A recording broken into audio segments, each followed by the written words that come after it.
Bueno, muy buenas tardes para todas y todos. Espero se encuentren muy bien.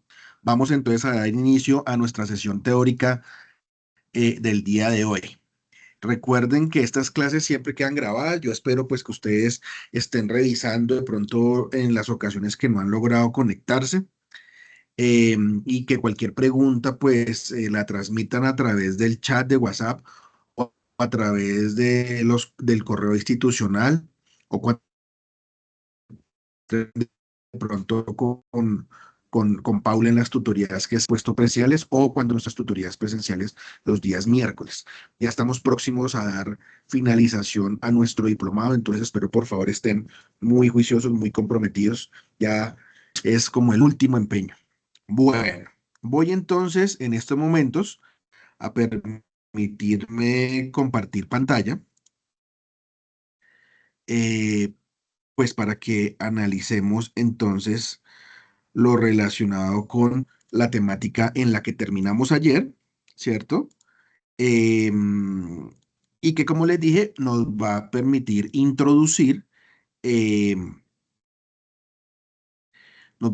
introducir los temas asociados a la gestión y evaluación financiera de los proyectos de inversión.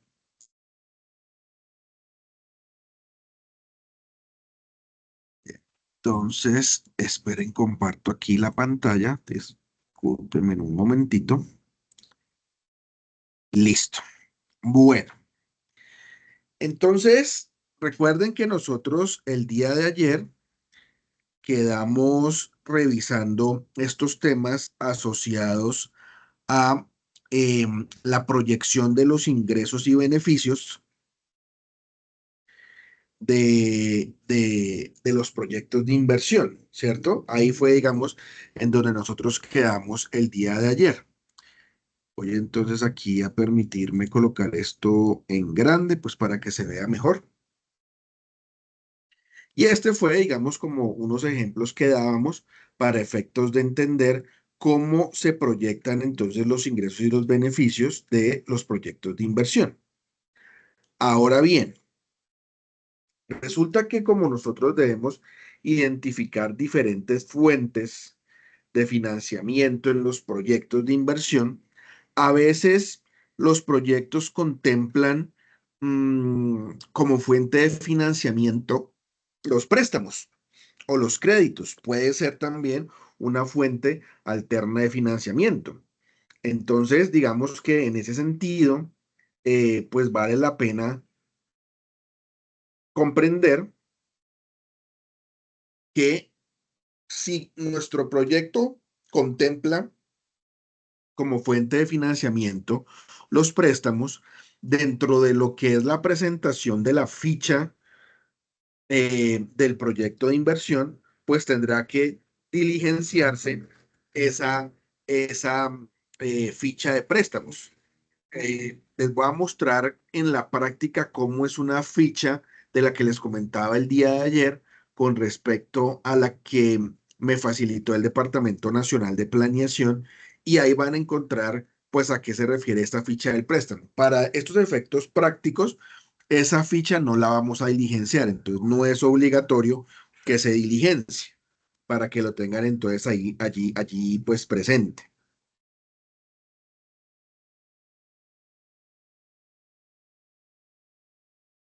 Bueno, lo otro que es importante es esta información asociada a la depreciación, ¿sí? A la depreciación. Entonces, ¿qué significa eso de la depreciación o a qué hace referencia cuando nos referimos entonces a este concepto? La depreciación fundamentalmente la definimos como la pérdida de valor que sufre un determinado activo como consecuencia del uso y del paso del tiempo. ¿Listo? Eso digamos que es importante volver a tenerlo en consideración. ¿Eso qué implica? Que la depreciación solamente solamente se aplica al valor de los productos que se constituyen en activos del negocio, ¿cierto? Entonces, por ejemplo, son la maquinaria, el equipo, las propiedades, son activos, ¿sí?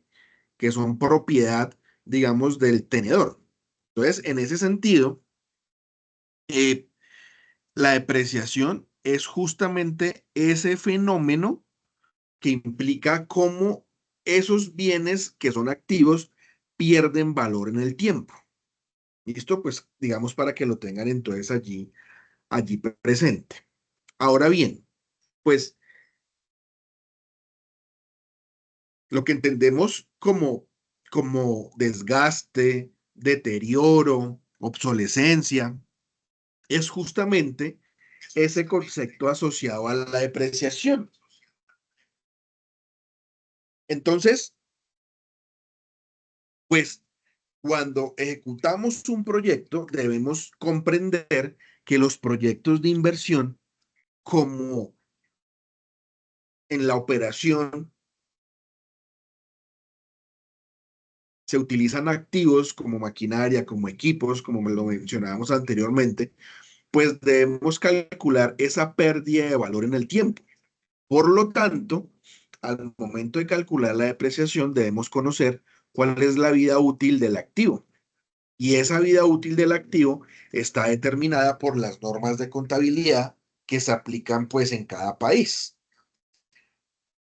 Importante allí tener en cuenta que ese costo de la depreciación hay que considerarlo en el flujo de caja del proyecto y está asociado o relacionado al concepto de valor de salvamento o valor de recuperación del activo. Existen diferentes métodos de depreciación. Está el más común, que es el de la línea recta, es el más utilizado y consiste en hacer una amortización constante acorde con la vida útil del activo. También hay otro método que es la suma de los dígitos de los años. Esta no es muy usada, la verdad. Otro método es el número estimado de unidades de producción u horas de trabajo. Esto, digamos, es cuando ya estamos hablando de empresas muy grandes en términos de producción. Y hay otro método que se llama el método decreciente, en donde usted deprecia más rápidamente en los primeros años y ya luego hacia los años finales, pues esa depreciación es mucho menor. Pero como les digo, el que es usado normalmente aquí en Colombia por las normas contables es el primero, el de la línea recta, ¿cierto? También, como vamos a ver más adelante, el diligenciamiento de este formulario tampoco es obligatorio si el proyecto no contempla la adquisición de activos. Porque si el proyecto sí contempla la adquisición de activos, como maquinaria, equipo o un edificio, una propiedad, ahí sí hay que contemplar y diligenciar este formulario. De lo contrario, no. Entonces aquí ven ustedes pues un ejemplo de depreciación de una propiedad, un edificio, bajo la metodología más comúnmente utilizada, que es el método de la línea recta. Entonces, supongan ustedes que el edificio vale 2.500 millones de pesos, de manera de ejemplo. La vida útil del edificio está estimada de acuerdo a las normas contables en 50 años. Se estima, digamos, esa vida útil del bien y la duración del proyecto va a ser por 10 años. Entonces, ¿cómo se hace el cálculo de la depreciación? Se deprecia el bien por año. Entonces, usted coge los 2.500 millones, lo divide entre el número de años de la vida útil. ¿Eso qué quiere decir? Que le da 50 millones por año. Entonces, el valor de la depreciación van a ser 50 millones por año, acorde con la vida útil del bien. Y hay que calcular el valor de salvamento. Entonces, 2.500 millones menos 50 millones por 10, que son los 10 años de duración del proyecto, el valor de salvamento entonces será de 2.000 millones. Sí, que es como decíamos anteriormente, el valor de salvamento o de recuperación del activo. Esos son, digamos, elementos contables a considerar al momento de tener que adquirir un bien en el proyecto. Si el proyecto no contempla la adquisición de bienes, pues no hay que llevar a cabo, digamos, estos cálculos.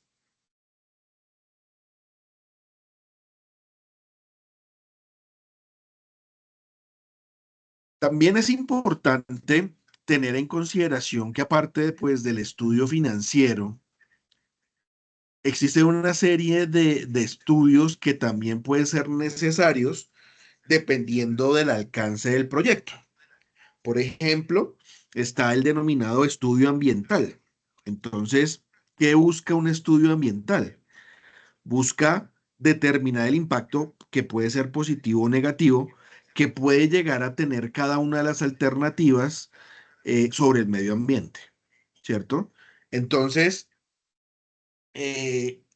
digamos que esos, esos impactos positivos o negativos es necesario, perdón, identificarlos pa- para proceder a corregir, prevenir, mitigar o compensar el impacto ambiental que pueda generar pues la implementación de la alternativa.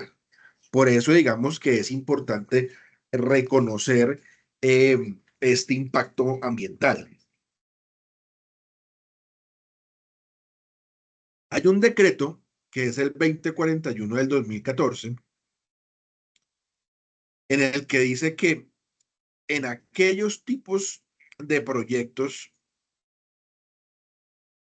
que, en los cuales es obligatorio hacer el estudio ambiental son aquellos en los cuales, por ejemplo, se incluyan medidas de compensación, es decir, acciones dirigidas a resarcir y retribuir a las comunidades y al entorno natural por los impactos o efectos negativos generados por el proyecto, por la actividad que da como origen en la ejecución del proyecto, con el fin bien sea de evitar, corregir o mitigar esos impactos.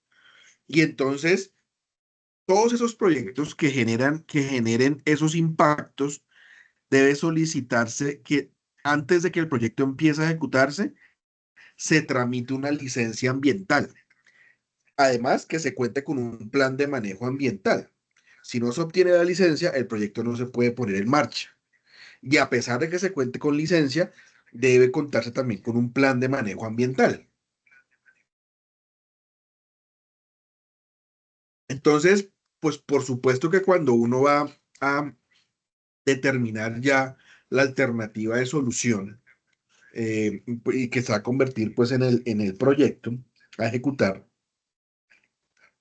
hay que tener en cuenta los lineamientos del plan de ordenamiento territorial, fundamentalmente lo que tiene que ver con el componente de gestión de riesgos. ¿Por qué? Porque si en el lugar como lo veíamos el día de ayer en nuestra sesión de recuperación de clase, cuando un proyecto genera un impacto sobre el uso del suelo, entonces yo tengo que tener en cuenta si ese proyecto lo puedo o no lo puedo llevar a cabo. Porque acuérdense que ayer les decía, si vamos a hacer, por ejemplo, una bodega de insumos para poder poner en marcha una solución alimentaria que puede ser una producción de panadería, y resulta que yo voy a colocar la bodega en una zona que es inundable, ¿se acuerdan que les decía ayer? Pues obviamente no estoy teniendo en consideración lo que me dice a mí el plan de ordenamiento territorial que está vigente en el territorio, y entonces al no tener en cuenta el uso del suelo para el cual está dispuesto esa, ese terreno, pues entonces voy a tener complicaciones al momento que me autoricen el proyecto, ¿cierto? Entonces, por eso es que es tan importante conocer el plan de ordenamiento territorial, en particular, pues del territorio en donde yo pienso ejecutar el proyecto. También hay otro decreto, que es el 1077 del 2015, que habla que justamente hay que incorporar la gestión del riesgo dentro de los planes de ordenamiento territorial. Entonces, por eso ya los mismos planes de ordenamiento territorial deben contemplar los riesgos asociados al, eh, al uso del suelo. Entonces, si se da un uso del suelo inadecuado frente a lo que el plan de ordenamiento territorial ha identificado como uso de ese terreno, pues eso va a generar unos riesgos que deben ser identificados en ese plan de ordenamiento territorial.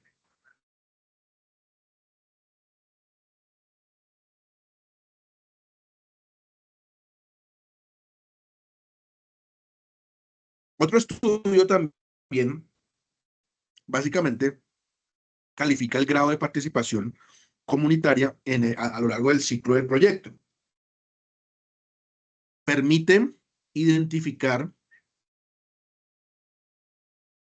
las necesidades y el grado de participación que puede llegar a tener la comunidad en la formulación, en la selección y en la gestión, digamos, del proyecto. Si ustedes se pueden a pensar desde lo que podría llegar a ser un impacto el, eh, de un proyecto que ustedes como comunidad estructuren, pues ustedes si quieren ser partícipes en la formulación, en la selección y en la ejecución o gestión de ese proyecto. Entonces, es muy importante que se haga un estudio de actores para determinar si el proyecto va a tener relación con la comunidad para que la comunidad pues sea garante del proceso que se pretende hacer con el proyecto.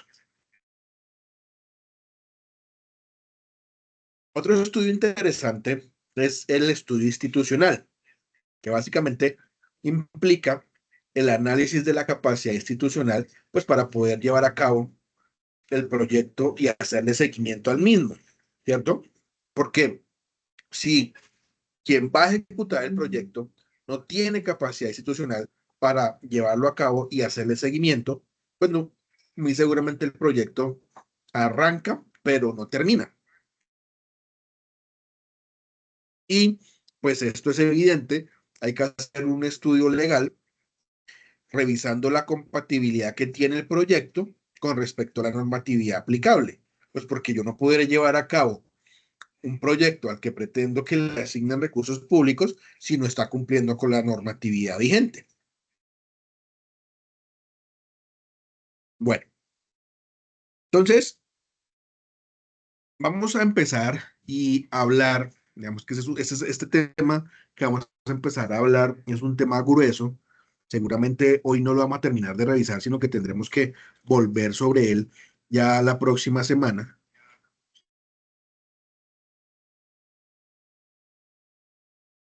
Los proyectos de inversión, acuérdense que en su etapa de prefactibilidad y factibilidad debe hacérseles una evaluación que hemos denominado como evaluación ex ante. Esa evaluación permite determinar si el proyecto es viable o no, ¿cierto? Entonces, por eso, evaluar la conveniencia de llevar a cabo o no una alternativa pues que sea diseñado para atender una necesidad o solucionar una problemática, pues obviamente nos permite saber si el proyecto si efectivamente es viable y por otro lado, si efectivamente el proyecto, al comparar los beneficios esperados con los costos que genera el proyecto, realmente nos da luces sobre si verdaderamente vale la pena poner en marcha el proyecto o no. Entonces, dentro de lo que es la evaluación, la herramienta del flujo de caja es fundamental en este proceso de evaluación. Ya ahorita vamos a hablar de lo que es el flujo de caja del proyecto. Y hay que también mencionar que la MGA, esa que hablábamos el día de la clase anterior, al momento de formular los proyectos de inversión públicos, como se dan cuenta allí en la presentación, está diseñada para calcular de manera automática el resultado de los indicadores con los cuales se decide la conveniencia o no de adelantar un proyecto de inversión público, ¿cierto? Entonces, ¿cuáles son los tipos de evaluación que se hacen en la preinversión? Es lo que denominamos la famosa evaluación ex ante. Hay tres tipos de evaluación: la evaluación financiera, la evaluación económica y la evaluación social. ¿Cuál es el concepto de cada uno de estos tipos de evaluación? La financiera básicamente se hace desde el punto de vista del inversionista. Es decir, un inversionista siempre buscará recuperar la rentabilidad, pues obviamente sobre el capital que invirtió. Por tanto, esa evaluación se calcula a precios de mercado. Otra cosa diferente es hacer evaluación económica, porque este tipo de evaluación lo que hace es comparar los costos contra los beneficios del proyecto, pero desde un punto de vista de la economía en su conjunto. Y lo que hace la evaluación económica es fundamentalmente medir la contribución del proyecto al cumplimiento de los objetivos socioeconómicos, que pues va a ser la mejora del bienestar social. Y por tanto, a diferencia de la evaluación financiera, se calcula a precios sociales. También son conocidos como precios sombra. Y finalmente, la evaluación social es como un complemento de la evaluación económica, porque se hace a partir de la evaluación económica. Y el alcance entonces de la evaluación social es fundamentalmente estimar el efecto sobre el bienestar social de la población o la distribución de la riqueza, de cómo estaba distribuido antes del proyecto y cómo va a quedar después del proyecto, ¿cierto? Entonces se hace un impacto se hace un análisis de impacto poblacional o por grupos sociales. Bueno, entonces vamos a analizar ahora cada uno de esos elementos de la evaluación de proyectos. Para ello, entonces vamos a ocupar, o nos vamos a basar, perdón, en una presentación del Departamento Nacional de Planeación. Entonces, acuérdense que el Departamento Nacional de Planeación es el que fija las metodologías, ¿cierto? Tanto para formular los proyectos como para evaluar los proyectos. Entonces, el Departamento Nacional de Planeación define el concepto de la evaluación de los proyectos como el resumen de una serie de estudios previos, ¿cierto?, que permiten determinar la viabilidad de un proyecto. También dice el Departamento Nacional de Planeación que la evaluación de proyectos básicamente lo que hace es comparar costos con beneficios que genera el proyecto, ¿cierto? Para saber si es conveniente o no su realización. Y por eso es que se dice evaluación ex ante, porque esa evaluación debe realizarse antes de emprender la inversión. Entonces, fíjense que para poder hacer la evaluación se requiere de la información que me arrojan los diferentes estudios de los que hablábamos anteriormente, para que cuando yo haga luego la evaluación de esa información, pues pueda tomar una decisión, digamos, lo más acertada posible. Implica entonces la evaluación de proyectos, pues comparar las diferentes alternativas identificado a partir de unos resultados que me arrojen unos indicadores para poder tomar entonces una decisión. Entonces, vamos a hablar de cada uno de los tipos de evaluación de proyectos. Lo que ven ustedes allí en la presentación es entonces un cuadro resumen con los diferentes elementos de evaluación para cada uno de los tipos de evaluación. El primer elemento es el del punto de vista. Cuando se hace evaluación financiera, el punto de vista que se tiene en cuenta es el del inversionista, como lo mencionamos en el concepto anterior. Pero también el gobierno puede ser el que pone la plata o puede ser alguna entidad financiera, pero es desde el punto de vista del que está en la capacidad de poner el dinero. En cambio, la evaluación económica, si es solamente desde el enfoque del ente público, bien sea una entidad del orden nacional, departamental o del municipio. Al igual que pasa con la evaluación social, porque acuérdense que les decía que la evaluación social es como un complemento de la evaluación económica. Los precios, entonces ya decíamos que si es financiera la evaluación, se hacen a precios de mercado, mientras que la económica y la social utilizan precios cuenta, como decíamos también precios sombra. Para la evaluación financiera, los beneficios y costos hay que calcularlos y entonces se dividen en aquellos que son directos, es decir, que son directamente atribuibles al proyecto, pero sin incluir externalidades. En cambio, en la evaluación económica y social, aparte de tener en cuenta los beneficios y costos directos e indirectos, ¿cierto? Sí se incluyen las externalidades. Pero en la económica no hay diferencia entre quien asume esos costos, mientras que en la social sí hay que diferenciarlos entre pues quién en últimas va a ser el que va a asumirlos. Cuando hay evaluación financiera, no se incluye análisis de transferencias. Cuando hay evaluación económica y social, perdón, no se incluye las transferencias como elemento importante, mientras que si se hace evaluación financiera, sí. Y utilizan una metodología de indicadores que se conoce como la tasa de descuento, que nos va a permitir saber si el proyecto va o no va. Y entonces, cuando es financiera, esa tasa se conoce como la tasa TIO, tasa de interés de oportunidad. Mientras que si la evaluación es económica o social, se llama es tasa social de descuento. Lo anterior, ¿por qué? Porque cuando se hace evaluación financiera, el objetivo fundamental de la evaluación financiera, ¿cuál es? Maximizar las ganancias.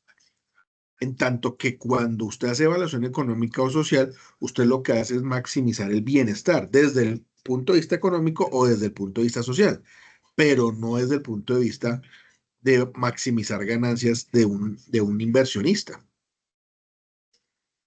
Y entonces existe una serie de criterios de selección que son indicadores que utiliza cada uno de estos tipos de evaluaciones.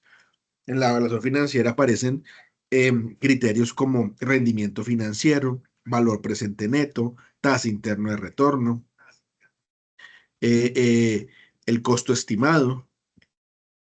En cambio, mientras que lo vemos desde el punto de vista económico y social, esas tasas deben acoplarse a lo que es lo denominado precios cuenta, porque no son datos, como lo decíamos anteriormente en la financiera, a precios de mercado, sino entonces, por ejemplo, uno habla de aporta al bienestar, valor presente neto económico, TIR económica, CAE económico, y el otro, entonces tendremos valor presente neto social o tasa interno de retorno social, ¿cierto?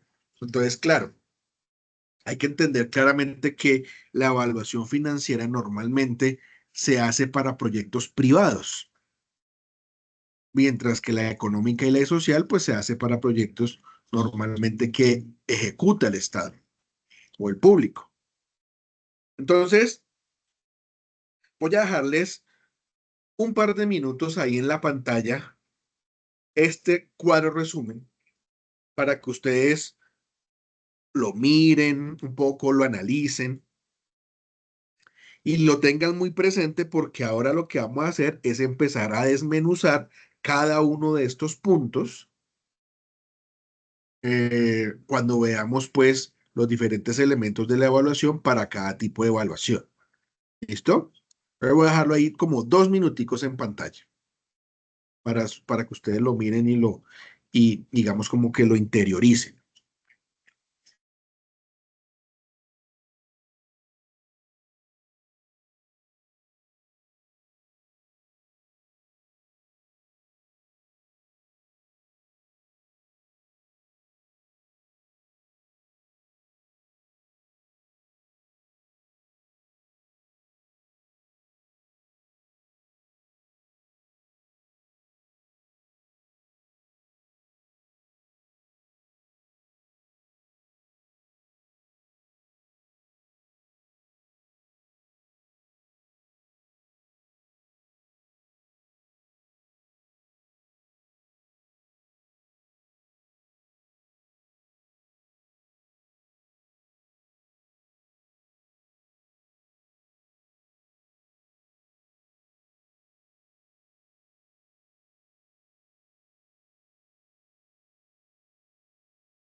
Bueno, bien. Entonces, espero hayan como revisado estos elementos de evaluación y que por lo menos los tengan ahí como un poco en el tintero para que un poquito más, em, digámoslo, fácil entender lo que vamos a empezar a revisar de aquí en adelante. Entonces, sea lo primero hablar sobre la evaluación financiera. ¿Cuál es el propósito entonces de la evaluación financiera?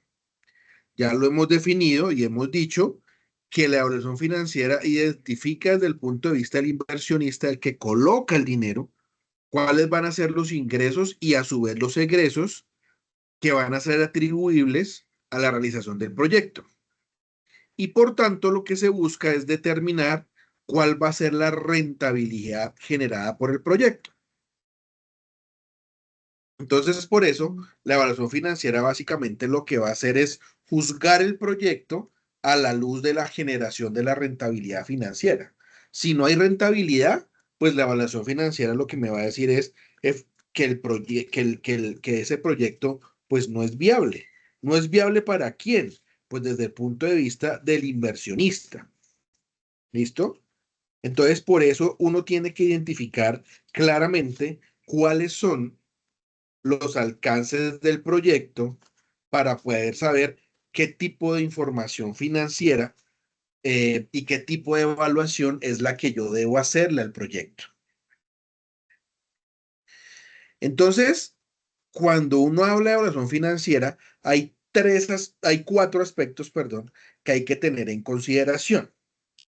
La idea es que en lo que nos resta de sesión podamos entender precisamente estos cuatro aspectos que están acá. Con que entendamos estos cuatro aspectos, el día de hoy en la clase me doy por buen servido y aspiro pues entonces que ustedes lo logren entender. Y lo que no, entonces en nuestra próxima sesión del día lunes lo reforzamos. Para la próxima semana, resolver dudas el día de la tutoría, el día miércoles, y hacia el día viernes, entonces estar culminando con las otras dos tipos de evaluaciones, la económica y la social. ¿Listo? Bueno, entonces, empecemos hablando de flujo de caja. ¿Qué es un flujo de caja? Eso es lo primero pues, que uno debe preguntarse. El flujo de caja es una metodología de evaluación de proyectos que es prácticamente la básica y es una herramienta que es muy útil para entender de forma orgánica y sistemática cada una de las salidas y de las entradas de dinero al proyecto por periodo de tiempo o periodo a periodo. Entonces podemos decir que un flujo de caja básicamente es una representación matricial o en matriz de del ordenamiento en el tiempo de los ingresos, de los egresos y de las inversiones que va a generar el proyecto, ¿cierto? Entonces, por eso, digamos, el flujo de caja nos permite también graficar los ingresos y los egresos de las diferentes alternativas en un horizonte de evaluación. Pero entonces yo tengo que comparar alternativas que, digamos, sean similares entre sí para poder tomar una decisión en términos de la salida y la entrada de dinero al proyecto. Pero entonces hay que entender que en el flujo de caja yo registro el ingreso o el egreso es al momento en el que se realiza la erogación monetaria. Entonces el flujo de caja básicamente se construye sobre la contabilidad de caja, entradas y salidas reales y no proyectadas, no cuando se causan, que sucede pues en lo que hace la contabilidad pues tradicional, utilizando la metodología de la causación. Entonces, ¿qué es lo que están viendo ustedes allí en la pantalla? Un flujo de caja tradicional. Entonces, fíjense que está compuesto por unos conceptos, los gastos de operación, ¿cierto? Perdón, los ingresos de operación, la venta de activos fijos o el famoso que hablamos del valor de salvamento del activo. Entonces, den en cuenta que esos son ingresos y entonces pues van a sumar durante el periodo de tiempo, el periodo 0, el periodo 1, n periodos. Entonces, suma versus los costos que serán, por ejemplo, los asociados a la inversión o a la operación del negocio, entonces los costos pues restan. Y al final tengo que hacer yo una comparación entre los ingresos y los costos, que se conoce como flujo neto. Si los ingresos son mayores, pues entonces tendré un flujo neto positivo. Pero si los costos son mayores a los ingresos, pues tendré un flujo neto, pues negativo, ¿cierto? También les decía que una cosa que uno puede hacer también es representar el flujo de caja mediante gráficas, no solamente a partir de matrices como la anterior, sino a través de gráficas. Entonces, para ello usted utiliza un eje horizontal en donde usted va a establecer el número de periodos, periodo 0, 1, 2, 3, 4, 10, n periodos. Las flechas hacia abajo van a identificar los egresos, es decir, la salida de dinero y las flechas hacia arriba van a significar es la entrada de dinero o los ingresos, ¿cierto? Es normal que los proyectos al comienzo, los primeros años, solamente generen egresos. Y ya después, a medida que va pasando el tiempo y se van estandarizando los costos, es que usted empieza a ver algunos ingresos que pueden aumentarse o ir en aumento en el tiempo. Entonces recuerden, para construir el flujo de caja, se debe utilizar la contabilidad de caja y no la de causación. Los costos se van a presentar como desembolsos y los ingresos se van a presentar como beneficios en cada uno de los años del horizonte del proyecto que va a ser evaluado. La vida útil de la alternativa escogida pues está asociada con la etapa de generación de beneficios, ¿cierto? Y ese periodo de tiempo va a depender de la naturaleza y de las características de los costos y de los ingresos, porque los costos y los ingresos son diferentes de proyecto a proyecto. También es importante entonces comprender que se supone que los costos se desembolsan y los ingresos se reciben al final de cada periodo. Normalmente, o por convención, los costos se desembolsan al comienzo y los ingresos luego se van a recibir al final de cada periodo. Entonces, por eso decimos que al primer año o periodo de vida se le asigna el año cero, semestre cero, trimestre cero, periodo cero. Y ese periodo cero es normalmente, por lo general, el periodo en donde se lleva a cabo la inversión inicial y por tanto, pues no hay operación del proyecto, porque implica a veces el primero o a veces único periodo de inversión o de ejecución, ese periodo cero. Entonces, ¿qué debemos registrar en el componente de ingresos? Se van a registrar básicamente la venta de productos, pues generados por el proyecto, o los beneficios generados por el proyecto, el famoso valor de salvamento, y también puede ser la venta de desechos o de desperdicios del proyecto.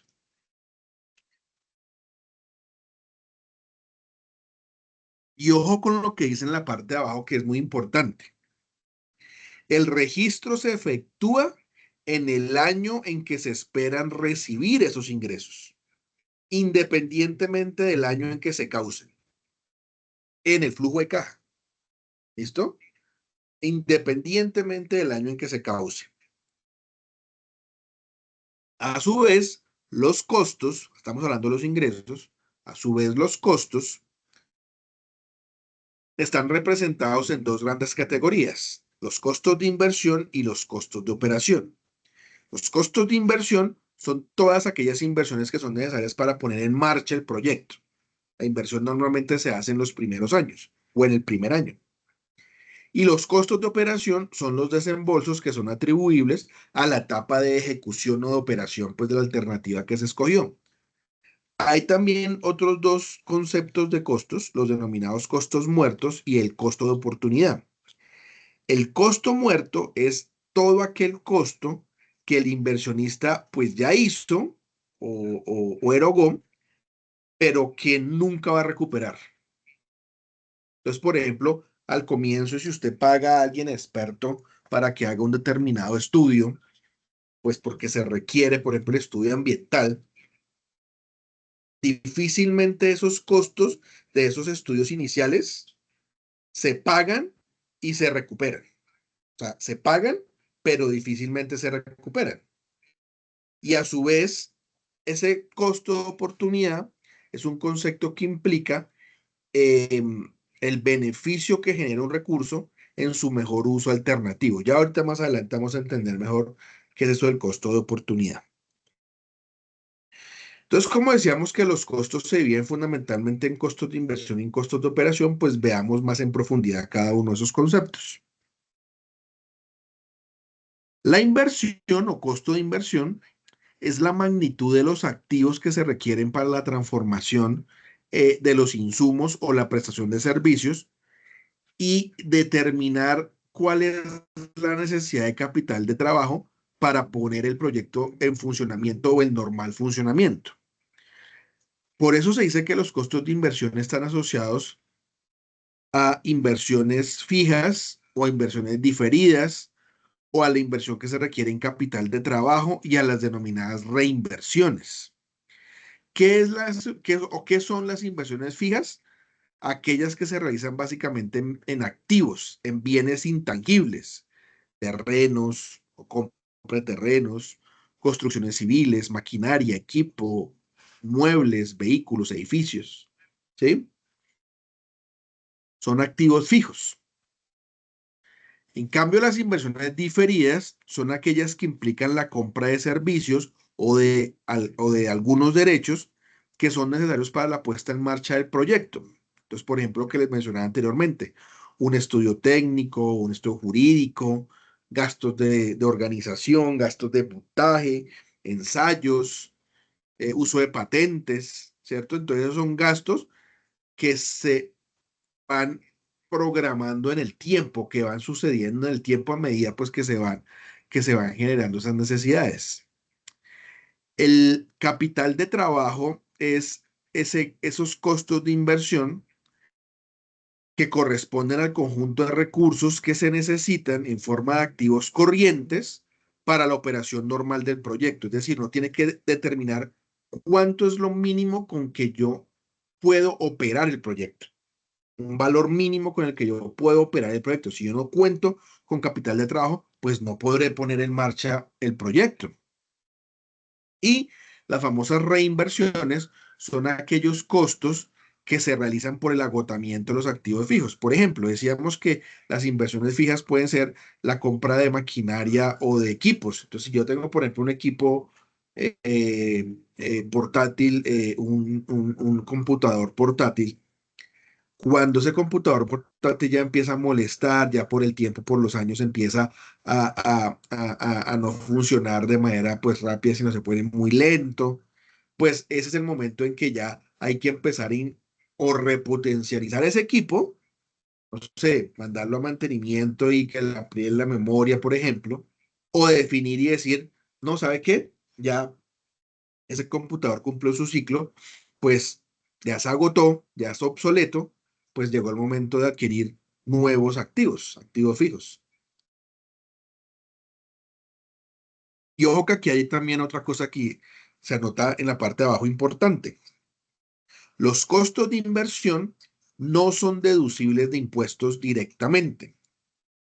Entonces, no se registran en el flujo de fondos de caja, de caja como deducibles de impuestos. Eso es importante que lo tengan entonces presente.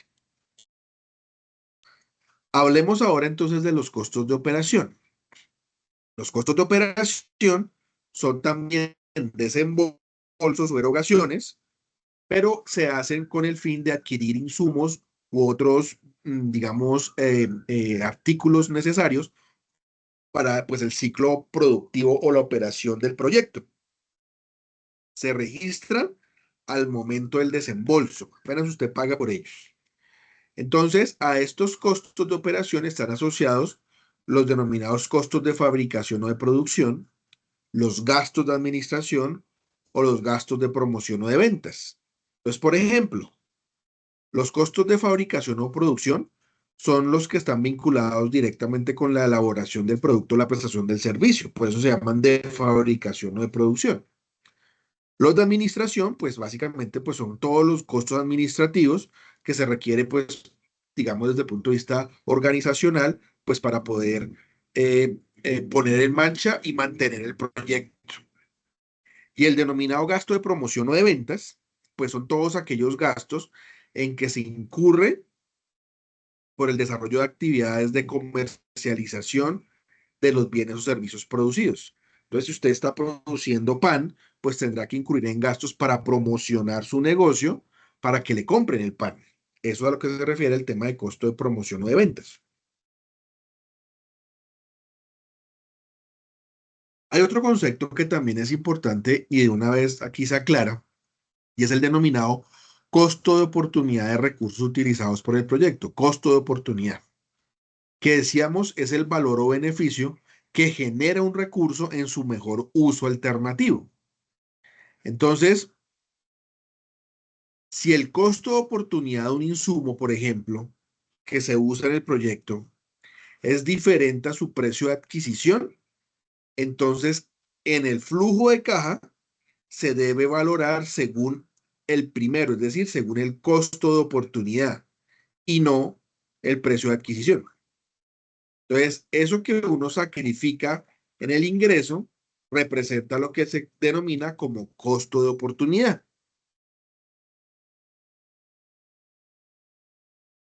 Hablábamos también de los famosos costos muertos, que es un costo pues que ya se hizo y que pues no se va a recuperar, pero que hay que asumirlo porque digamos es ineludible independientemente de si el proyecto va o no va. Entonces es un costo inevitable. Y la depreciación de la cual ya hablábamos anteriormente, que no voy a volver a repetirlo, pero fundamentalmente como es un costo que se asume por el uso de los bienes en el tiempo, ¿cierto? Se debe registrar como un costo en el momento del desembolso. Porque si usted incluye al momento del el costo inicial del equipo planta otros equipos a su costo de inversión y a su vez otra vez vuelve y le calcula la depreciación, estaría sumando dos veces el costo. Entonces estaría haciendo una doble contabilidad. Entonces, la depreciación no se debe registrar como costo en la evaluación de un proyecto, ¿cierto? Y adicional inclusive a lo anterior, en proyectos la legislación permite que se bajen los impuestos con esta figura de la depreciación.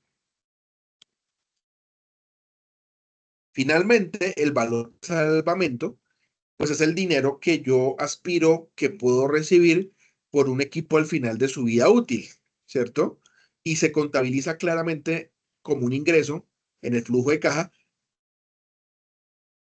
al final, independientemente de si el activo se vende o no, ¿cierto? El valor de salvamento puede tener o valor comercial o ser expresado mejor a valor comercial o a valor en libros. A valor comercial, pues será el valor del activo en el mercado, ¿cierto? Acuérdense que el valor de salvamento es solamente para los activos. En cambio, que cuando hablamos de valor en libros y reexpresamos el valor de salvamento en ese valor, básicamente es cuando yo le establezco el valor del activo, pues según quedó registrado en los libros de contabilidad. Entonces, claro, en el flujo de caja, el registro del valor de salvamento va a estar condicionado. Y ahí ustedes ven, digamos, como las condiciones. Si el valor comercial es mayor al valor en libros, la diferencia se registra como un ingreso gravable, porque el valor comercial es mayor. Si el valor comercial es menor que el valor en libros, el valor de salvamento se registra como un ingreso no gravable. Y si el valor comercial es igual al valor en los libros, el valor de salvamento se registra como igual un ingreso no gravable. Ten en cuenta que esa es, digamos, como la regla al momento de llevar a cabo el registro. ¿Y qué ven todos ustedes ahí? Ven un flujo de caja, un flujo de caja, digamos, básico, con sus diferentes componentes, o lo que se conoce como el flujo de caja puro. Entonces, claro, en la parte de arriba ustedes ven ingresos de operación, ingresos financieros, costos de operación, depreciación y preoperativos diferidos. Y a esto hay que calcularlo año por año de lo que estimamos que vaya a durar el proyecto. Ya sabemos que los ingresos suman, el costo de operación, la depreciación y los diferidos, pues restan, que nos va a dar como resultado de restar de esos costos los ingresos, la utilidad antes de impuestos. Después entonces tengo que yo calcular el valor que tengo que pagar de impuestos, la depreciación, los preoperativos diferidos, además los ingresos no gravables u otros ingresos, digamos, diferentes a los de operación, los costos no deducibles, esos que llamábamos como por ejemplo costos muertos, y las inversiones. Entonces, claro, yo tengo que restar a la utilidad antes de impuesto lo que debo pagar por impuestos pero le sumo la depreciación, los preparativos diferidos, los ingresos no gravables y otros ingresos, y le resto a su vez, pues esos impuestos que yo tengo que pagar, más los costos que no se pueden deducir, más las inversiones o la inversión que se hace normalmente al principio. Y como resultado voy a tener entonces yo mi flujo neto de caja. Entonces el flujo neto de caja o el flujo de caja puro se diferencia del otro tipo de flujo de caja que se llama financiado porque no posee financiación externa, ¿sí? Eso quiere decir que el inversionista que aporta al proyecto es el único que aporta y no es necesario buscar fuentes alternativas como recursos de terceros. Entonces ya sabemos que ese es el flujo de caja puro que veíamos anteriormente, pero miren la diferencia de un flujo de caja financiado. Yo voy a tener entonces que incluir en la parte de arriba los intereses que se deben pagar por el crédito o digamos al tercero que me presta, porque pues el que me presta me cobra unos intereses. Y luego en la parte de abajo tengo que sumarle el crédito y a su vez restarle la amortización, ¿cierto? Porque cuando yo recibo el crédito, pues recibo una fuente de financiamiento, pero como yo luego tengo que pagar las cuotas del crédito, pues entonces lo resto. Esa es la diferencia entonces entre el flujo de caja puro y el flujo de caja financiado. Ven ustedes, hay un ejemplo de una matriz de flujo de fondos. Esto está expresada en millones de pesos. Entonces vienen ingresos, costos, preparativos diferidos, depreciación. Eso le va a dar la utilidad antes de impuestos. Entonces, claro, fíjense que en el año que arranca no hay ingresos. Se hace la inversión inicial, en este caso, ejemplo, 1.200. Están los preoperativos, ¿cierto?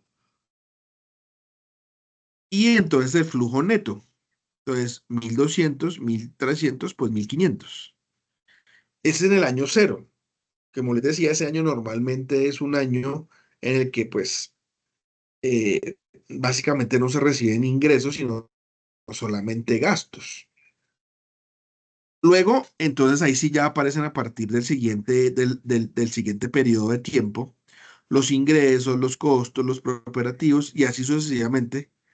Y fíjense que ya de una vez sí nos va a dar cierto un valor de ingresos que restarle los costos después de los impuestos me va a dar un flujo operativo positivo, que en el primer año era menos 1.500, pero ya en el segundo yo me recupero y casi que igualo los costos, porque son 1.500 frente a 1.150.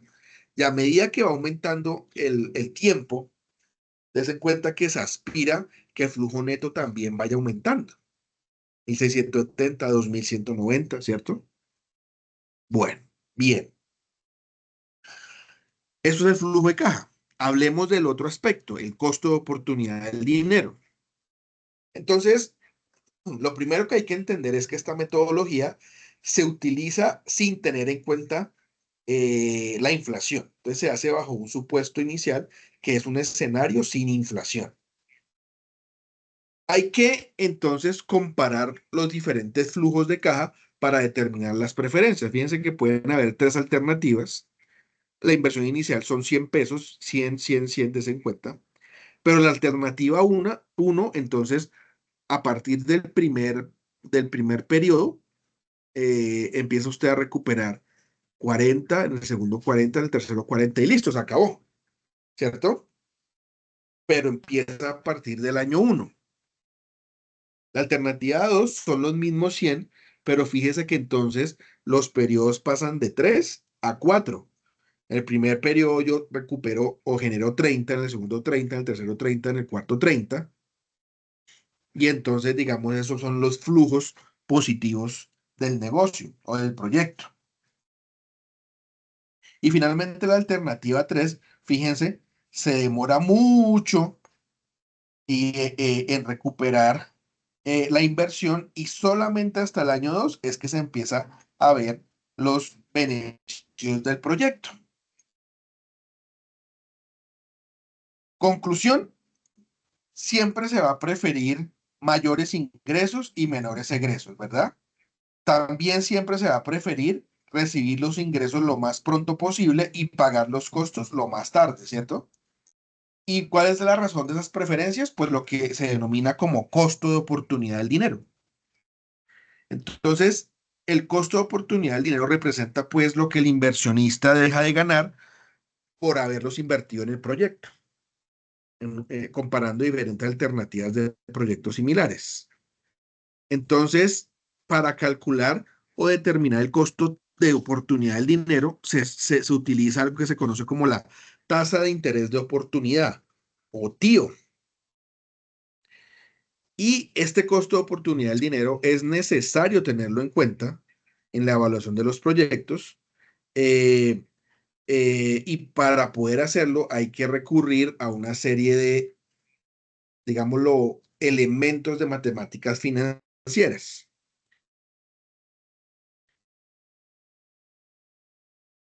Esa famosa tasa de interés de oportunidad es básicamente la que nos permite calcular el costo de oportunidad de los dineros del inversionista. Entonces, cuando hemos calculado esa tasa, pues podremos comparar las diferentes alternativas, ¿cierto?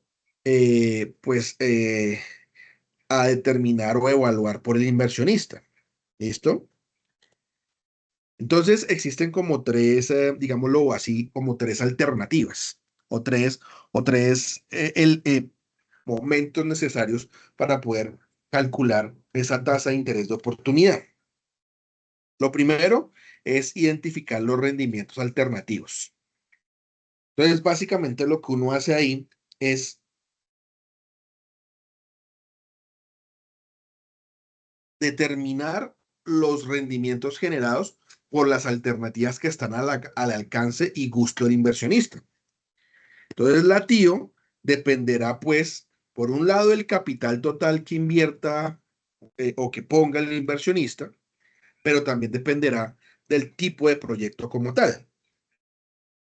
Entonces, el gran inversionista piensa diferente al pequeño inversionista, porque un gran inversionista, como tiene músculo financiero, puede esperar más tiempo a que se recupere la inversión inicial que se hace, mientras que un pequeño inversionista aspira que la, aspira que la recuperación de la inversión pues sea más rápida, ¿sí? Entonces hay que considerar esa situación. Lo otro es lo que se denomina como costo de oportunidad del dinero. Entonces el costo de oportunidad del dinero se calcula mediante una fórmula, por eso les decía a ustedes del tema de las matemáticas financieras. Digamos que la tasa de oportunidad que se calcula aquí es como un promedio ponderado del costo de oportunidad de los recursos propios versus las fuentes de financiamiento en caso de que se llegaran a requerir por parte del proyecto. Entonces, ¿cómo calcula uno ese costo de oportunidad del dinero? Ahí están las fórmulas y las notaciones. IOP es la tasa de interés de oportunidad, que es igual a KP, que es capital propio, dividido KT, que es el capital total. Pues para saber cuánto del capital total fue aportado con capital propio. Y eso se multiplica por IKP, que es la tasa de oportunidad de los recursos propios. Se le suma KF, que es el capital financiado, sobre KT, que es el capital total, para determinar cuánto del capital total está siendo financiado, y se multiplica por IKF, que es la tasa de oportunidad de recursos, pero ya no propios, sino financiados.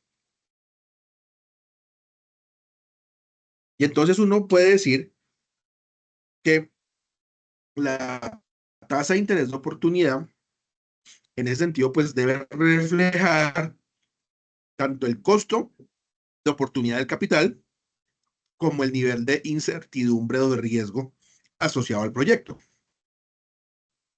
¿cierto?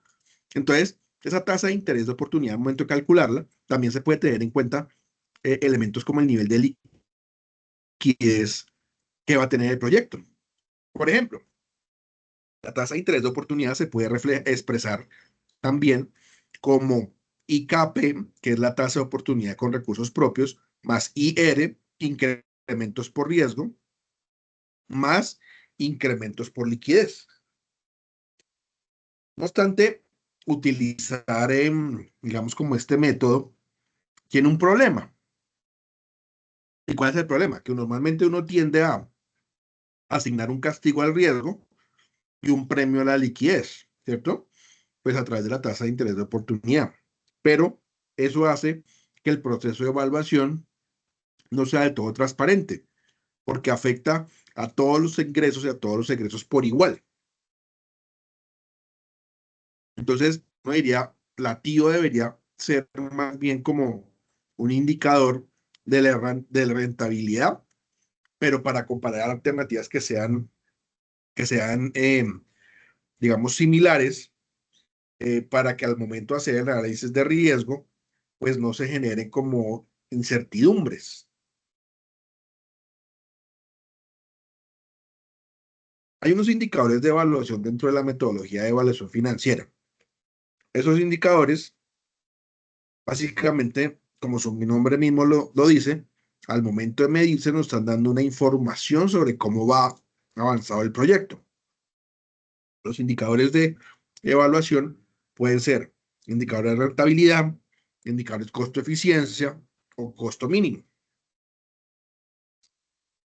Cuando hablamos de indicadores de rentabilidad, nos referimos básicamente a que son indicadores que nos van a permitir determinar cuál es la forma, la mejor forma de maximizar los beneficios.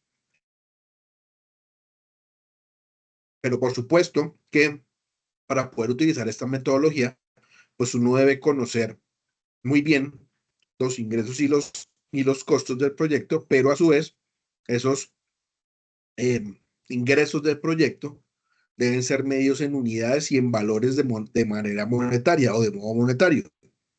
Entonces aparecen indicadores como el valor presente neto, la tasa interna de retorno, la relación beneficio-costo, el periodo de repago de recuperación del capital. Son ejemplos de indicadores de rentabilidad. Revisamos estos indicadores de rentabilidad y terminamos, digamos, por hoy la sesión. Yo sé que esto es mucha información y a veces no es tan fácil digerirla, por eso, digamos, no quiero avanzar a carreras, sino que vayamos, digamos, como un poco despacio, pero que lo podamos ir como entendiendo. El valor presente neto, entonces, se define como la diferencia entre el valor actual de los beneficios brutos, pues que se aspira tengan el proyecto y además los costos operativos, pues digamos esa diferencia entre los costos operativos y las inversiones. ¿Sí? Entonces, podemos decir que el valor presente neto nos permite computar los ingresos, los costos de operación, las inversiones y además la tasa de descuento. ¿Sí? Entonces, digamos que el valor presente neto, básicamente lo que nos permite determinar es la riqueza adicional que se consigue con el proyecto, pero comparándola con diferentes alternativas. Digamos que para poder definir cuál de todas ellas es la mejor alternativa. En ese sentido, entonces, eh, el valor presente neto utiliza una fórmula. ¿Cuál es esa fórmula? Ustedes la ven ahí. Entonces, ¿cómo se expresa la fórmula del valor presente neto? Valor presente es igual a valor futuro dividido 1 más I, que es la tasa de interés, a la N, que es el número de periodos. Entonces, como resultado de esa fórmula, si el valor presente neto nos da mayor a 0, se acepta el proyecto. Lo contrario, si nos da menor a 0, se rechaza el proyecto. Y si el valor presente neto es igual a 0, entonces pues da lo mismo llevar a cabo o no el proyecto, porque no aporta, digamos, en términos de valor, nada diferente.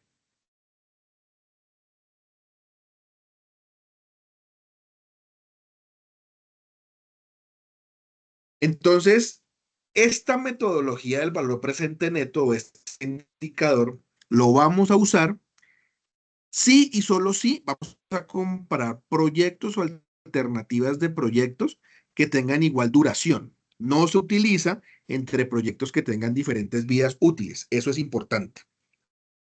Bueno, para tenerlo entonces en consideración. Hay otra que también es muy común en la gestión de proyectos que se conoce con el nombre de tasa interna de retorno, la TIR. ¿Qué es la TIR? Es una tasa intertemporal que se supone que a esa tasa los ingresos netos del proyecto cubren los costos de inversión de operación y pues del costo de oportunidad o de la rentabilidad sacrificada. Entonces, la TIR nos refleja la rentabilidad interna del proyecto. Obviamente, al momento de interpretar la TIR, pues uno tiene que tener en cuenta la naturaleza de los diferentes proyectos y a su vez de los diferentes flujos de fondo que tenga cada proyecto. Ahí ven ustedes la fórmula que parece muy complicada, pero básicamente la I nos refleja es las tasas de interés de un periodo comparado con otro periodo. Por eso dice I2 versus I1. Y para poder calcular la tasa interna de retorno, primero yo tengo que haber calculado el valor presente neto. Entonces, fíjense en estos casos de proyectos. En el proyecto tipo A, dense en cuenta que arranca con unos desembolsos en los primeros periodos y después se recupera la inversión en los siguientes 3 periodos. Si la TIR es mayor, si la TIR es mayor a la tasa de interés a la que se invirtió, usted acepta la alternativa. Ya usted va a ver, por ejemplo, en este caso, un valor presente neto y una TIR que va decreciendo en el tiempo. ¿Por qué? Porque usted hace la inversión al comienzo. Al comienzo, entonces, la inversión es muy alta, pero a medida del tiempo, entonces, ese valor va bajando y entonces va a haber una TIR positiva. Pasa lo mismo si lo vemos desde el punto de vista contrario. Un proyecto en el cual se reciben ingresos al comienzo y luego vienen entonces unos egresos después. Entonces, si la TIR es menor a la tasa de inversión inicial, se acepta la alternativa, que sería esta, mira. ¿Sí ven? ¿Pero por qué? Porque tienen periodos iguales de comparación. 3 de desembolso, 3 de recuperación, 3 de generación de ingresos y otros 3 de asumir el costo. ¿Listo? También puede haber un proyecto como este, tipo C. Se arranca con una inversión de menos 72, luego se genera un ingreso de 171 y después tiene que hacerse un egreso de menos 100. Entonces, básicamente, entonces, los ingresos que se perciben cubren los costos que se asumen en los periodos al comienzo y al final. Entonces, ¿eso qué implicaría? Si 4,17% es menor a la tasa de interés y menor a 33,3, se acepta el proyecto, que es lo que estamos viendo, pues, entonces aquí en la gráfica. ¿Por qué? 170, de 72 a 171 y de 171 a 100, ¿cierto? Entonces, es graficar esto. Entonces, si está dentro del rango, es decir, fíjense que está aquí, ¿no? Si está dentro del rango, lo acepto. Si está por fuera, pues no lo acepto. Lo mismo sucedería en el tipo D, en donde se arranca con unos beneficios, luego hay que hacer un desembolso grande y luego otra vez viene y se recupera. Entonces, lo mismo. Si está en este rango, yo no lo acepto, pero si está por fuera, al comienzo o después, yo lo acepto. el proyecto. Y por ejemplo, cuando hay proyectos así, pues no se puede calcular la TIR, porque fíjese que lo que usted está haciendo acá es un proyecto en el que solamente hay salida, hay ingresos y después vienen todos los egresos. No, ahí no hay TIR, ¿sí? Entonces ahí no se podría calcular. Y hay un concepto que es el de relación beneficio-costo. Entonces, esa relación beneficio-costo básicamente pues es un indicador que nos permite medir la rentabilidad de un proyecto. Es básicamente comparar el valor presente de los ingresos y el valor presente de los costos más las inversiones. ¿Y la interpretación cuál sería? Si la relación beneficio-costo es mayor a 1, se acepta. Si es menor a 1, se rechaza. Y si es igual a 1, da lo mismo invertir que no hacerlo, porque pues nos van a generar rentabilidades distintas a las que ya se están generando. Este, esta relación costo-beneficio utiliza básicamente indicadores de costo-eficiencia. Entonces, básicamente es determinar, determinar los beneficios y el costo en términos monetarios. Entonces, pueden haber indicadores como costo por unidad de capacidad o costo por unidad de beneficio. Entonces, por ejemplo, costo dividido tonelada o costo por persona atendida. Entonces, fíjense que esos indicadores deben ser expresados en unidades monetarias. ¿Listo? Digamos como para que lo tengan ahí en cuenta. Y hay además otro tipo de indicadores que se llaman los indicadores de costo mínimo. Entonces, esos indicadores de costo mínimo básicamente se usan para evaluar alternativas en las que hay o bajos ingresos o altos costos, ¿cierto? O también se puede utilizar cuando se producen iguales beneficios, pero diferentes niveles de costo. Entonces, esos indicadores de costo mínimo pueden ser valor presente neto de los costos, se utiliza cuando la vida útil de las alternativas es igual, y el denominado costo anual equivalente, cuando la vida útil de las alternativas es diferente. Entonces, el costo anual equivalente representa el flujo de costos como una cantidad uniforme. Para poder calcular el CAE, costo anual equivalente, hay como tres pasos. Primero hay que convertir en una serie uniforme las inversiones. Después hay que convertir en una serie uniforme los costos de operación. Y finalmente hay que convertir en una serie uniforme el valor de salvamento. ¿Cómo se convierte en una serie uniforme los costos de operación? Con esa fórmula, pues que ustedes ven ahí. Y des en cuenta que luego yo convierto a valor de salvamento, digamos que el P en la primera parte de arriba de los costos de operación representa eso, los costos de operación. Y la F representa el valor de salvamento. Y finalmente terminamos hablando de inflación. Cuando uno habla de inflación, lo primero que tiene que entender es que la inflación es entendida como el incremento sostenido del nivel general de los precios, sostenido durante un periodo de tiempo que normalmente se calcula mensualmente. Por eso se dice que la inflación representa el incremento de los precios de un periodo a otro. Para poder entender los efectos de inflación en los proyectos, hay que entender los conceptos de moneda corriente y moneda constante.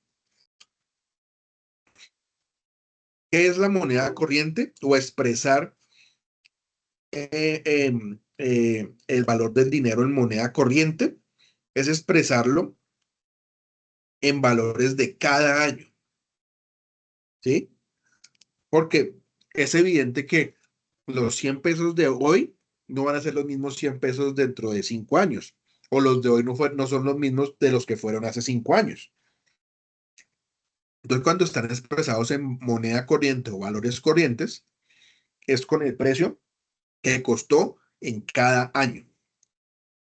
En cambio, cuando uno habla de moneda constante o a valores constantes, es que usted toma un precio a un periodo base y lo que hace es eliminar la inflación en los precios. Entonces, usted lo que va a hacer es traer a un año, reexpresando los otros años, porque usted lo está trayendo a un determinado momento, el valor. Entonces, digamos, para poder entender el impacto de la inflación sobre los proyectos, pues hay dos fórmulas que permiten o bien sea transformar de precios corrientes a precios constantes, o bien sea transformar de precios constantes a precios corrientes.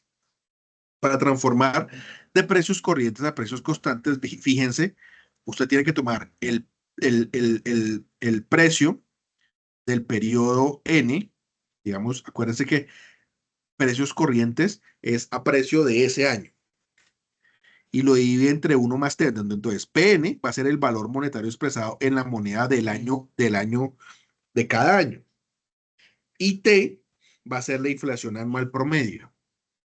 ¿Listo? N es el número de periodos.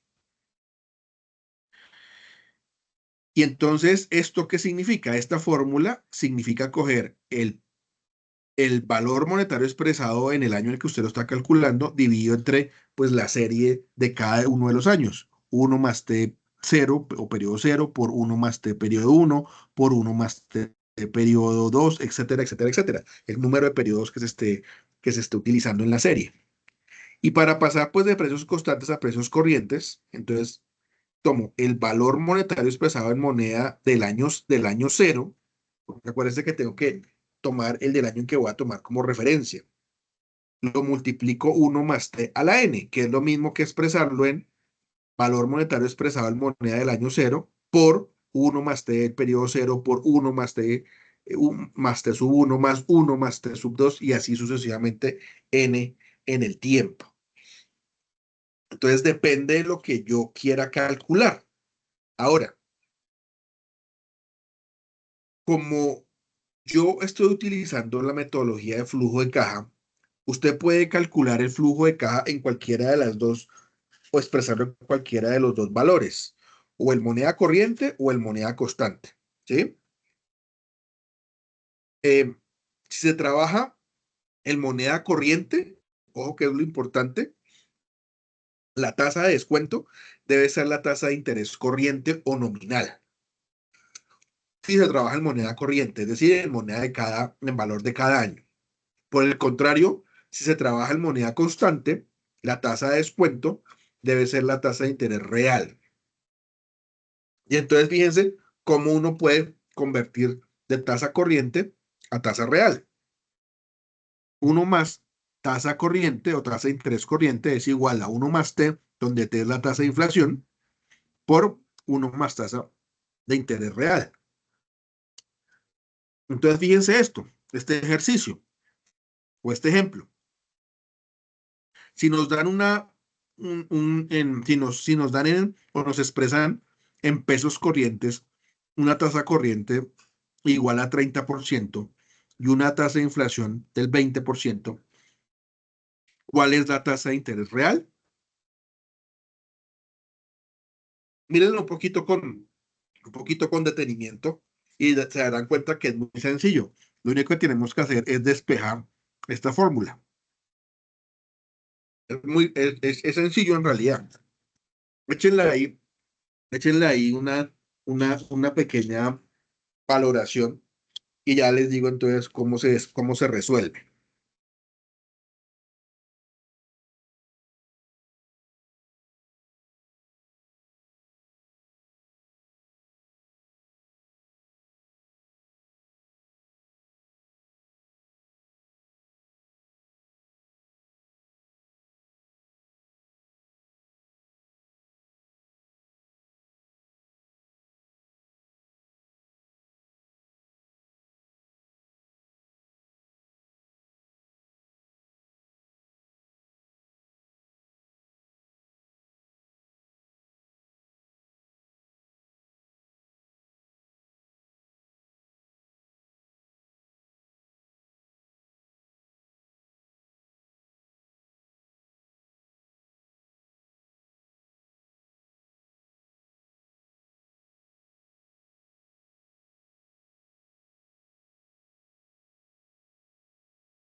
Bueno, entonces les decía que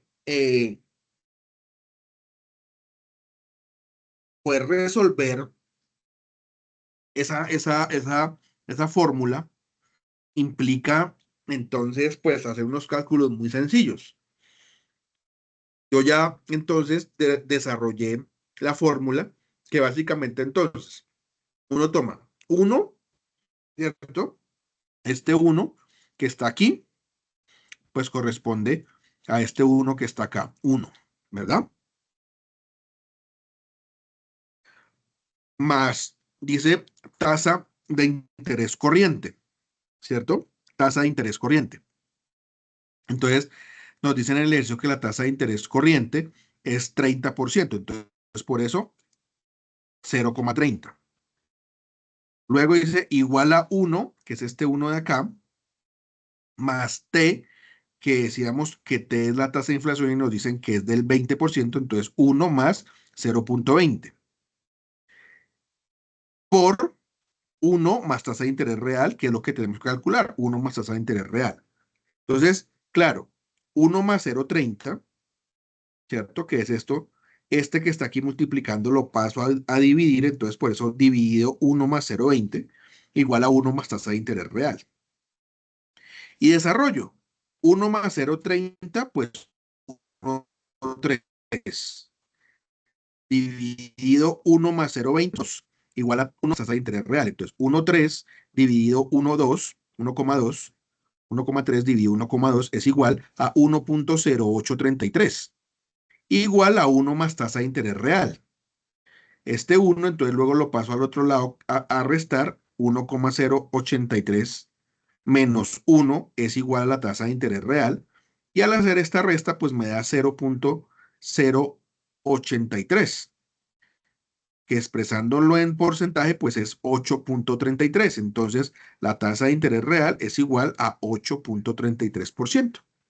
Fíjense que es una operación, pues, algebraica muy sencilla. Simplemente uno reemplaza, suma, resta, divide, y ahí calcula entonces el impacto de la inflación o expresándolo de precios corrientes a precios reales. Bueno, muy bien. Entonces, pues como les quería y les manifestaba al comienzo, la idea era que hoy pudiéramos entender lo relacionado con la evaluación financiera. La próxima semana vamos entonces a hablar de evaluación económica y evaluación social, que ya van a ser nuestros últimos temas del diplomado y lo vamos a explicar en la próxima semana. Por favor, revisen la actividad del módulo 3 y del módulo 4. Ayer les expliqué que se dieran cuenta que es una proyección del presupuesto nada más, es una operación muy sencilla, pero tienen que hacerla con base en la lectura del caso. Si tienen alguna pregunta, por favor, no olviden en hacerla a través del chat del diplomado o le preguntan a Paula cuando tengan la posibilidad de tener tutorías presenciales con ella o el miércoles que tenemos nuestra última tutoría, eh, pues para resolver dudas. Espero pues se conecten si tienen alguna duda al respecto. Y entonces, pues, no siendo más, les agradezco a todos por su escucha, por su tiempo. Que tengan una feliz y placentera noche, un muy buen fin de semana y nos vemos entonces el próximo lunes, pues a la misma hora, por el mismo canal. Muchísimas gracias a todos y a todas y una feliz noche. Muchas gracias.